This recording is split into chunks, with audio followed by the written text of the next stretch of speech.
আসসালামু আলাইকুম ওয়ারহমতুল্লাহি ওয়াবারাকাতুহু। প্রিয় ভাই ও বোনেরা, এই মুহূর্তে আপনি যে ভিডিওটি দেখছেন এটা কোনো কাকতালীয় ঘটনা নয়। আপনি হয়তো বহুদিন ধরে এমন একটি দোয়া করে যাচ্ছেন যার কথা আপনি কাউকে বলেননি, যে দোয়াটি লুকিয়ে আছে আপনার হৃদয়ের সবচেয়ে গভীর কোণে। রাতের নীরব অন্ধকারে ঘুমানোর আগে চোখের পানি লুকিয়ে রেখে আপনি আল্লাহকে বলেছেন, হে আল্লাহ, তুমি জানো আমি আর কতটা সহ্য করতে পারছি না। আজ এই বার্তাটি আপনার কাছে পৌঁছানো মানে এই নয় যে আল্লাহ আপনাকে ভুলে গেছেন, বরং এর মানে হলো আল্লাহ আপনাকে জানাতে চাচ্ছেন আপনার দোয়া শোনা হয়েছে।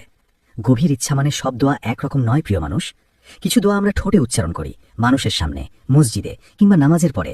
কিন্তু কিছু দোয়া আছে যেগুলো আমরা কাউকে বলি না, সেগুলো আমরা বয়ে বেড়াই, সেগুলো শব্দে প্রকাশ পায় না, নিঃশ্বাসের সাথে মিশে থাকে, নীরব দীর্ঘশ্বাসে লুকিয়ে থাকে, রাতের অন্ধকারে চোখ ভিজিয়ে দেয়। গভীরতম ইচ্ছা হলো সেই চাওয়া যা পূরণ না হলে আপনি বাইরে হাসলেও ভেতরে ভেতরে ধীরে ধীরে ক্লান্ত হয়ে পড়েন। এমন এক চাওয়া যার কথা মনে পড়লেই বুকের ভেতর ভারী কিছু নেমে আসে, যেটা নিয়ে আপনি ভাবেন, আমি কি বেশি চাইছি?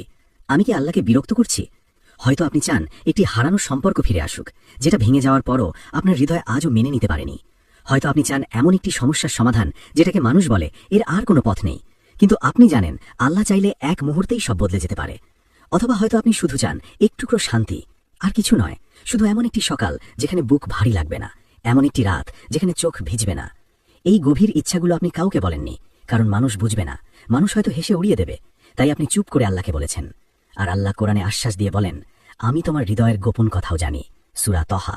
এই আয়াত শুধু লেখা নয়, এটি একটি ঘোষণা। আপনি যা কাউকে বলেননি, যা উচ্চারণ করার সাহস পাননি, আল্লাহ তা আগেই জানতেন। আপনি যখন শব্দ খুঁজে পাননি, তখনও আল্লাহ আপনার কষ্ট বুঝেছেন। আপনার চোখের পানির আগেই তিনি আপনার দোয়াটি গ্রহণ করেছেন। এই কারণেই আজ আপনি এই ভিডিওটি দেখছেন, কারণ আপনার গভীরতম ইচ্ছা এখন আর অদৃশ্য নয়। আল্লাহ তা দেখছেন, আল্লাহ তা শুনছেন, এবং আল্লাহ তা ভুলে যাননি। তাহলে প্রশ্ন আসে, কেন দেরি হচ্ছে? আল্লাহ কি দোয়া শোনেননি? একটি প্রশ্ন আপনার মনে বারবার ফিরে আসে, তাই না? আপনি ভাবেন, আমি তো দোয়া করেছি, আমি তো কেঁদেছি, আমি তো হাল ছেড়ে দিইনি, তাহলে কেন কিছু বদলাচ্ছে না? কেন এখনো সেই কষ্ট? কেন এখনো সেই শূন্যতা? কেন এখনো সেই অপেক্ষা? প্রিয় মানুষ, এই প্রশ্নগুলো ঈমানের অভাব নয়, বরং এই প্রশ্নগুলো আসে তখনই যখন একজন বান্দা সত্যিই আল্লাহর কাছে পৌঁছাতে চায়। অনেক সময় আমরা দেরিকেই আল্লাহর না বলে ধরে নিই, কিন্তু সত্যটা হলো দেরি মানেই প্রত্যাখ্যান নয়। একটু ভেবে দেখুন, একজন ডাক্তার কি সব ওষুধ একসাথে দিয়ে দেন? না, তিনি সময় বুঝে দেন, কারণ সময়ের আগের ওষুধ আরোগ্য নয়, বরং ক্ষতি ডেকে আনে। আল্লাহ তো আল হাকিম, সর্বাধিক প্রজ্ঞাময়। আপনি যা চাইছেন হয়তো তা সত্যিই আপনার জন্য ভালো, কিন্তু আপনি কি এখন সেটি বহন করার মতো প্রস্তুত? হয়তো আল্লাহ অপেক্ষা করছেন আপনি একটু শক্ত হন, একটু ধৈর্য শিখুন, একটু তার উপর পুরোপুরি ভরসা করতে শিখুন। অনেক সময় আল্লাহ দেরি করেন কারণ আপনি যেটা চাইছেন সেটা পেলে হয়তো আপনি আল্লাহকে ভুলে যেতেন। আর অনেক সময় তিনি দেরি করেন কারণ তিনি এমন কিছু প্রস্তুত করছেন যেটা আপনার দোয়ার চেয়েও বড়। রাসূলুল্লাহ সাল্লাল্লাহু আলাইহি ওয়াসাল্লাম বলেছেন, মুমিনের কোনো দোয়াই নষ্ট হয় না। সহিহ মুসলিম। এই হাদিসটি খুব গভীর। এর মানে আপনি যে দোয়াই করেছেন তার একটাও বাতাসে হারিয়ে যায়নি। আল্লাহ তিনভাবে দোয়ার উত্তর দেন। কখনো তিনি সাথে সাথে দেন, যখন সেটি আপনার জন্য এখনই ভালো। কখনো তিনি পরে দেন, যখন আপনি প্রস্তুত হন। আর কখনো তিনি তা জমা রেখে দেন আখিরাতের জন্য, যেদিন আপনি বলবেন, হে আল্লাহ, তুমি আমাকে দুনিয়াতে দাওনি, এখন বুঝতে পারছি কেন। আপনি হয়তো জানেন না, কিন্তু আপনার দোয়া এই মুহূর্তেও আল্লাহর দরবারে জীবিত। আল্লাহ আপনার কান্না দেখেছেন, আপনার ধৈর্য দেখেছেন, আপনার ভেঙে না পড়ার চেষ্টা দেখেছেন। দেরি হচ্ছে কারণ আল্লাহ আপনাকে অবহেলা করছেন না, বরং তিনি আপনাকে আরো গভীরভাবে গড়ে তুলছেন।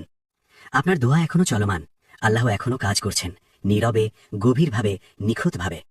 এবার আসি আরেকটি প্রশ্নে, এই দোয়াটি কেন আলাদা? কেন এটি আপনার গভীর ইচ্ছার সঙ্গে জড়িত? এই দোয়াটি সাধারণ কোনো দোয়া নয়। এটি সেই দোয়াগুলোর মতো নয় যেগুলো আমরা অভ্যাসের বশে পড়ে ফেলে, নামাজ শেষে বা হঠাৎ কোনো কষ্টে পড়লে। এই দোয়াটি আসে একেবারে ভাঙা হৃদয় থেকে। এই দোয়াটি তখনই জন্ম নেয় যখন একজন মানুষ সব দরজা বন্ধ দেখে, সব ভরসা ভেঙে যায়, আর শেষবারের মতো আল্লাহর দিকে তাকিয়ে বলে, হে আল্লাহ, আমি আর জানি না কি চাইব, তুমি জানো। এই দোয়ার ভেতরে আছে সবচেয়ে বড় একটি বিষয়, আত্মসমর্পণ। এখানে আপনি আল্লাহকে নির্দেশ দেন না, দাবি করেন না, সময় বেঁধে দেন না। আপনি শুধু বলেন, তুমি যেটা জানো সেটাই করো। আর প্রিয় মানুষ, এই জায়গাটাই আল্লাহ সবচেয়ে বেশি ভালোবাসেন, কারণ বেশিরভাগ সময় আমরা দোয়া করি এমনভাবে যেন আমরা জানি কোনটা আমাদের জন্য ভালো। কিন্তু এই দোয়ায় আপনি স্বীকার করেন, হে আল্লাহ, আমি জানি না, তুমি জানো। এই দোয়াটি আলাদা, কারণ এতে কোনো জেদ নেই, কোনো অভিযোগ নেই, শুধু ভরসা আছে। এর কোনো তুলনা নেই। এখানে আছে শুধু একটাই বিষয়, ভরসা। আপনি যখন এই দোয়াটি করেন তখন আসলে আপনি আল্লাহকে বলছেন, আমি ফলাফল চাই না, আমি তোমাকেই চাই। আর যখন একজন বান্দা আল্লাহকে ফলাফলের ঊর্ধ্বে রাখেন, তখন আল্লাহ সেই বান্দাকে ফলাফলের চেয়েও বড় কিছু দান করেন। অনেক সময় আমরা বুঝতেই পারি না আমাদের গভীর ইচ্ছা আসলে কোনো বস্তু নয়, কোনো মানুষ নয়, কোনো পরিস্থিতিও নয়। আমাদের গভীর ইচ্ছা হলো স্বস্তি, নিরাপত্তা আর ভরসা করার মতো একজন। আর এই তিনটেই একমাত্র আল্লাহ দিতে পারেন। এই দোয়াটি পড়ার পর হয়তো আপনার জীবনের পরিস্থিতি সঙ্গে সঙ্গে বদলে যাবে না, কিন্তু আপনার ভেতরে কিছু বদলাতে শুরু করবে। আপনি আগের মতো অস্থির থাকবেন না, আগের মতো ভেঙে পড়বেন না, কারণ আপনি জানবেন আমি দায়িত্ব দিয়ে দিয়েছি। এই দোয়াটির সবচেয়ে বড় শক্তি এখানেই, এটি পরিস্থিতি বদলানোর আগে মানুষটাকে বদলে দেয়। আর আল্লাহ যখন কোনো মানুষকে বদলে দেন, তখন পরিস্থিতি নিজে নিজেই বদলাতে শুরু করে। আপনি হয়তো এখনো বুঝতে পারছেন না, কিন্তু এই মুহূর্তে আপনি যে মনোযোগ দিয়ে শুনছেন, এটাও একটি আলামত। আল্লাহ আপনাকে ধীরে ধীরে সেই জায়গায় নিয়ে যাচ্ছেন যেখানে আপনার গভীরতম ইচ্ছা আর আপনাকে আঘাত দেবে না, বরং তা পূরণ হোক বা না হোক আপনি শান্ত থাকবেন। আর এটি সবচেয়ে বড় দান। এখন আসি দোয়ার সেই অংশে যখন আর কিছু বলার থাকে না। এই অংশটি তাড়াহুড়ো করে পড়বেন না, এটি শোনার জন্য নয়, এটি অনুভব করার জন্য। এখন যদি পারেন একটু থামুন, শ্বাস নিন, হৃদয়কে নরম করুন, কারণ এই দোয়াটি শুধু মুখে পড়ার জন্য নয়, এটি ভাঙা হৃদয় নিয়ে আল্লাহর সামনে দাঁড়ানোর দোয়া। জীবনে এমন মুহূর্ত আসে যখন আর অভিযোগ করার শক্তিও থাকে না। কাঁদতে কাঁদতে শুধু মনে হয়, হে আল্লাহ, আমি আর জানি না কি চাই। এই জায়গাটাই সবচেয়ে পবিত্র। এখানে অহংকার নেই, এখানে জেদ নেই, এখানে আছে শুধু একজন বান্দা আর তার রব। এখন দোয়াটি শুনুন, ধীরে, এক একটি শব্দ অনুভব করে। হে আল্লাহ, তুমি আমার সেই কথাগুলো জানো যা আমি কাউকে বলিনি। তুমি আমার সেই কষ্ট জানো যার কোনো নাম আমি দিতে পারিনি। হে আল্লাহ, আমি অনেক চেয়েছি, অনেক আশা করেছি, অনেক ভেঙেছি। আজ আমি আর দাবি নিয়ে আসিনি, আজ আমি সময় বেঁধে আসিনি। আমি শুধু বলছি, তুমি যেটা জানো সেটাই করো। হে আল্লাহ, যা আমি চাই, যদি তা আমার জন্য কল্যাণকর হয়, তাহলে তা আমার জন্য সহজ করে দাও। আর যদি তা আমার জন্য ক্ষতিকর হয়, তাহলে আমার হৃদয়কে তা থেকে আলাদা করে দাও। হে আল্লাহ, আমাকে এমন কিছু দাও যেটা আমি চাইনি, কিন্তু যার প্রয়োজন আমার আত্মার ছিল। আমাকে এমন শান্তি দাও যেটা পরিস্থিতির ওপর নির্ভর করে না। আমাকে এমন ভরসা দাও যেটা কখনো হারিয়ে যায় না। হে আল্লাহ, আমি তোমার ওপর ছেড়ে দিলাম আমার ভয়, আমার আশা, আমার ভবিষ্যৎ। এই দোয়ার পরে হয়তো আপনি কিছুই অনুভব করবেন না, কান্না আসতে পারে বা নাও আসতে পারে, কিন্তু মনে রাখবেন, অনুভূতি না থাকলেও দোয়া গ্রহণ হয়। অনেক সময় আল্লাহ কান্নার মাধ্যমে নয়, শান্তির মাধ্যমে উত্তর দেন। এই দোয়াটি পড়ে যদি আপনার বুক একটু হালকা লাগে, তাহলে জেনে রাখুন আপনি ঠিক জায়গাতেই এসে পড়েছেন। কারণ এখন আপনি আর একা নন, আপনি দায়িত্ব দিয়ে দিয়েছেন। এখন কাজ আল্লাহর। কিন্তু দোয়ার পর আপনি কি করবেন? যখন আপনি সত্যিই আল্লাহর উপর ছেড়ে দিতে শুরু করেন, তখন অনেকেই দোয়া শেষ করে সঙ্গে সঙ্গে উঠে যায়। কিন্তু প্রিয় মানুষ, দোয়ার সবচেয়ে গুরুত্বপূর্ণ অংশটি আসলে দোয়া শেষ হওয়ার পরের মুহূর্তগুলো। কারণ ঠিক তখনই বোঝা যায় আপনি সত্যিই আল্লাহর হাতে দায়িত্ব তুলে দিতে পেরেছেন কিনা। দোয়া করার পর একটু থেমে থাকুন, কিছু বলবেন না, কিছু চাইবেন না, শুধু বসে থাকুন। কারণ অনেক সময় আল্লাহ শব্দ দিয়ে উত্তর দেন না, তিনি শান্তি দিয়ে উত্তর দেন। এই সময় আপনার মনে নানা চিন্তা আসবে, ভয় আসবে, পুরনো প্রশ্নগুলো ফিরে আসবে। সেগুলোর সঙ্গে যুদ্ধ করবেন না, শুধু মনে মনে বলুন, হে আল্লাহ, আমি চেষ্টা করছি তোমার ওপর ভরসা রাখতে। এরপর আপনার সামনে থাকবে একটি খুব কঠিন কাজ, ফলাফল নিয়ে চিন্তা বন্ধ করা।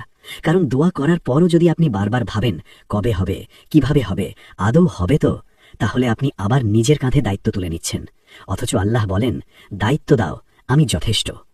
দোয়ার পর নিজের আচরণ লক্ষ্য করুন। আপনি কি অস্থির হয়ে পড়ছেন? আপনি কি মানুষকে দোষ দিচ্ছেন? আপনি কি নিজেকে ছোট করে ফেলছেন? যদি এমন হয়, নিজেকে থামান। কারণ আল্লাহর উপর ভরসা মানে নির্বিকার থাকা নয়, বরং শান্ত থাকার চেষ্টা করা। দোয়ার পর আপনি হয়তো লক্ষ্য করবেন আপনার কিছু অভ্যাস বদলাতে ইচ্ছে করছে, কিছু মানুষ থেকে দূরে থাকতে মন চাইছে, কিছু কথা আর আগের মতো ভালো লাগছে না। এগুলো কাকতালীয় নয়, এগুলো হলো আল্লাহর কাজ শুরু হওয়ার আলামত। তিনি আগে পরিবেশ পরিষ্কার করেন, তারপর দান দেন। এখন আপনার কাজ একটাই, নামাজ আঁকড়ে ধরা, ছোট ছোট আমল ধরে রাখা। বড় কিছু করার দরকার নেই, সিনসিয়ার থাকলেই যথেষ্ট। কারণ আল্লাহ বড় আমলের চেয়ে খাঁটির হৃদয় বেশি ভালোবাসেন। এই সময় আবার যদি মন ভেঙে যায়, নিজেকে দোষ দেবেন না, শুধু আবার বলবেন, হে আল্লাহ, আমি আবার তোমার কাছেই ফিরে এলাম। এটাই ভরসা, এটাই ঈমান। এই ভিডিওটি শেষ হওয়ার পর আপনার জীবনে হঠাৎ কোনো বিস্ফোরণ হবে না, আকাশ ফেটে কোনো অলৌকিক ঘটনা নেমে আসবে না, কিন্তু খুব ধীরে, খুব নীরবে কিছু একটা বদলাতে শুরু করবে। হয়তো আপনি বুঝতেও পারবেন না ঠিক কখন, কিন্তু একদিন খেয়াল করবেন আপনার বুকের ভেতরের সেই অজানা ভারটা একটু হালকা হয়ে গেছে। যে দুশ্চিন্তা প্রতিদিন নিঃশ্বাস আটকে দিত, সেটা আর আগের মতো আপনাকে দম বন্ধ করে রাখছে না। হয়তো এমনও হবে, যে দরজার সামনে দাঁড়িয়ে আপনি বহুদিন কাঁদছিলেন, হঠাৎ দেখবেন আল্লাহ অন্য একটি দরজা খুলে দিয়েছেন। এমন একটি দরজা যেটার কথা আপনি কখনো ভাবেননি। কারণ আল্লাহ আমাদের চাওয়ার চেয়েও ভালো জানেন কোনটা আমাদের জন্য কল্যাণকর। আর কখনো কখনো এমনও হয় যে ইচ্ছাটার জন্য আপনি দিনের পর দিন দোয়া করতেন, হঠাৎ দেখবেন সেই ইচ্ছাটাই আর আপনার দরকার নেই। না কষ্ট আছে, না আফসোস, শুধু এক ধরনের অদ্ভুত শান্তি। এটাও দোয়ার উত্তর, কারণ সব দোয়ার উত্তর পাওয়া নয়, কিছু দোয়ার উত্তর হলো ছেড়ে দিতে পারা। মনে রাখবেন, আল্লাহ কখনো দেরি করেন না, তিনি কখনো ভুল সময়ে কাজও করেন না। যে মুহূর্তে আপনি ভেঙে পড়েছেন, ঠিক সেই মুহূর্তেই তিনি আপনার জন্য ভবিষ্যৎ প্রস্তুত করছিলেন, নীরবে, গোপনে, নিখুঁতভাবে। আপনি শুধু ভরসা রাখুন, কারণ আল্লাহর প্রতিটি উত্তর আপনার আত্মার জন্যই পাঠানো হয়। এখন শেষ প্রশ্ন, যখন আল্লাহ নীরব থাকেন তখন কি বুঝবেন? অনেক সময় আমরা মন থেকে খোলা হৃদয় নিয়ে দোয়া করি, কিন্তু কোনো উত্তর পাই না, না স্বপ্ন, না ইঙ্গিত, না কোনো তাৎক্ষণিক পরিবর্তন, শুধু নীরবতা। এই নীরবতাই অনেক সময় আমাদের ভেঙে দেয়। আমরা ভাবি আল্লাহ কি শুনছেন না, কিন্তু আসলে এই নীরবতাই সবচেয়ে বড় পরীক্ষা। কারণ আমরা চাই যেভাবে একজন বন্ধুর সঙ্গে কথা বলি, তেমনি তৎক্ষণাৎ আল্লাহর উত্তর। অথচ আল্লাহ কখনো কখনো নীরব থাকেন, যাতে আমরা শিখি বিশ্বাস মানে কি। বিশ্বাস মানে শুধু চাওয়া নয়, বিশ্বাস মানে সম্পূর্ণ আত্মসমর্পণ, যেখানে আমরা ফলাফলের ওপর নয়, শুধু প্রভুর ইচ্ছার ওপর ভরসা করি। নীরবতা মানে অনুপস্থিতি নয়, নীরবতা মানে আল্লাহ আপনাকে একা দাঁড়াতে শিখাচ্ছেন, যাতে আপনি মানুষের ওপর নয়, শুধু তার ওপরই ভরসা করতে পারেন। ঠিক যেমন একটি বীজ মাটির নিচে নীরবে পড়ে থাকে, ধীরে ধীরে নিজের ভেতরে শক্তি সঞ্চয় করে। বাইরে থেকে কিছুই দেখা যায় না, তবু ভেতরে জীবন তৈরি হতে থাকে। আপনার দোয়ার ভেতরেও ঠিক এমনটাই ঘটছে, অদৃশ্যভাবে, নিখুঁতভাবে। আল্লাহ আপনাকে প্রস্তুত করছেন। আপনি এখন যা অনুভব করছেন, অস্পষ্টতা, অনিশ্চয়তা, হতাশা, এসব আসলে ঈমানের আরও গভীর স্তরে প্রবেশের দরজা। এই জায়গাতেই আপনি শিখবেন ধৈর্য ধরতে, শিখবেন বিশ্বাসের গভীরতা অনুভব করতে, শিখবেন জানার চেয়ে ভরসা রাখা কত বেশি শক্তিশালী। এই নীরব সময়ে যদি আপনি নিজের হৃদয় খোলা রাখেন, তাহলে ধীরে ধীরে শান্তি অনুভব করতে শুরু করবেন। কারণ আল্লাহ নীরব থাকলেও তিনি কখনো দূরে নন। আপনার প্রতিটি অনুভূতি, প্রতিটি চাওয়া, প্রতিটি কষ্ট, সবকিছুর সঙ্গেই তিনি নিখুঁত পরিকল্পনা করে চলেছেন। এটাই আপনার দোয়ার আসল শিক্ষা, ভরসা করা, অপেক্ষা করা, আর বিশ্বাস করা যে তার সময় সব সময়ই সঠিক। এখন আসি শেষ একটি গুরুত্বপূর্ণ বিষয়, দোয়া কবুল হওয়ার আগে যে পরিবর্তন আসে। প্রিয় দর্শক, কখনো কি লক্ষ্য করেছেন, দোয়ার সবচেয়ে শক্তিশালী সময়টি আসে তখনই যখন আপনি তার ফলাফলের অপেক্ষায় থাকেন। ঠিক সেই সময়েই আপনার নিজের ভেতরে নীরবে পরিবর্তন শুরু হয়। দোয়া কবুল হওয়ার ঠিক আগে প্রায়ই দেখা যায় আপনি নিজেই বদলে যাচ্ছেন। হঠাৎ বুঝতে পারেন আগের মতো আর সেই গভীর কান্না আসে না। যে মানুষ বা সম্পর্ক নিয়ে আগে অবিরাম দুশ্চিন্তা করতেন, তার প্রতি টান এখন কিছুটা কমে গেছে। যে চাওয়াটি একসময় আপনার কাছে সবকিছু মনে হতো, এখন যেন হালকা হয়ে গেছে, নীরবে পেছনে সরে গেছে। এটি হাল ছেড়ে দেওয়া নয়, এটি হলো আল্লাহর সিদ্ধান্তের সঙ্গে আপনার হৃদয়কে মিলিয়ে নেওয়া। যখন আপনি ধৈর্যের সঙ্গে অপেক্ষা করতে শিখে যান আর মন থেকে বিশ্বাস করেন যে আল্লাহই সবচেয়ে ভালো জানেন, ঠিক তখনই আপনার দোয়া এক নতুন স্তরে পৌঁছে যায়। এই স্তরে পৌঁছালে আপনি আর ফলাফলের জন্য অধীর হন না, আপনি আল্লাহকেই চাইতে শুরু করেন। যতই অজানা থাকুক, যতই অনিশ্চয়তা থাকুক, আপনার আত্মা শান্তি খুঁজে পায় শুধু তার ওপর ভরসা রাখার মধ্য দিয়ে। এটাই সবচেয়ে বড় কবুল, কারণ যখন একজন বান্দা আল্লাহ ছাড়া আর কিছু চায় না, তখন আল্লাহ তাকে এমন কিছু দেন যা সে কখনো কল্পনাও করতে পারেনি। এটাই দোয়ার সবচেয়ে নিখুঁত ফল, যেখানে কোনো বিভ্রান্তি থাকে না, থাকে শুধু বিশুদ্ধ বিশ্বাস, বিশুদ্ধ আত্মসমর্পণ। আপনি হয়তো এখনো পুরোপুরি বুঝতে পারছেন না, কিন্তু এই মুহূর্তে আপনি আর আগের মানুষ নন। আপনার মন, আপনার হৃদয়, আপনার চোখ, সবকিছু আল্লাহর নীরব স্পর্শে বদলে গেছে। তিনি ইতিমধ্যেই কাজ শুরু করে দিয়েছেন, নীরবে, নিখুঁতভাবে। তিনি অপেক্ষা করছেন সেই মুহূর্তের জন্য যখন আপনি তার অশেষ অনুগ্রহ গ্রহণ করার জন্য প্রস্তুত হবেন। হে আল্লাহ, যারা এই ভিডিওটি দেখছেন, তাদের গোপন কষ্ট তুমি জানো, তাদের অশ্রু তুমি দেখো, তাদের ধৈর্য তুমি নষ্ট করো না। তাদের জীবনে এমন কিছু পাঠাও যা তাদের হৃদয়কে আবার জীবিত করে তোলে। আমিন। যদি এই ভিডিওটি আপনার হৃদয়ে সামান্য শান্তি এনে থাকে, তাহলে কমেন্টে একটি হৃদয় লিখে দিন, ইয়া আল্লাহ। এই ভিডিওটি শেয়ার করুন, হয়তো আরেকজন মানুষ ঠিক এই দোয়াটির জন্যই অপেক্ষা করছে। আল্লাহ আপনাকে আপনার কল্পনার চেয়েও উত্তম দান করুন। আমিন।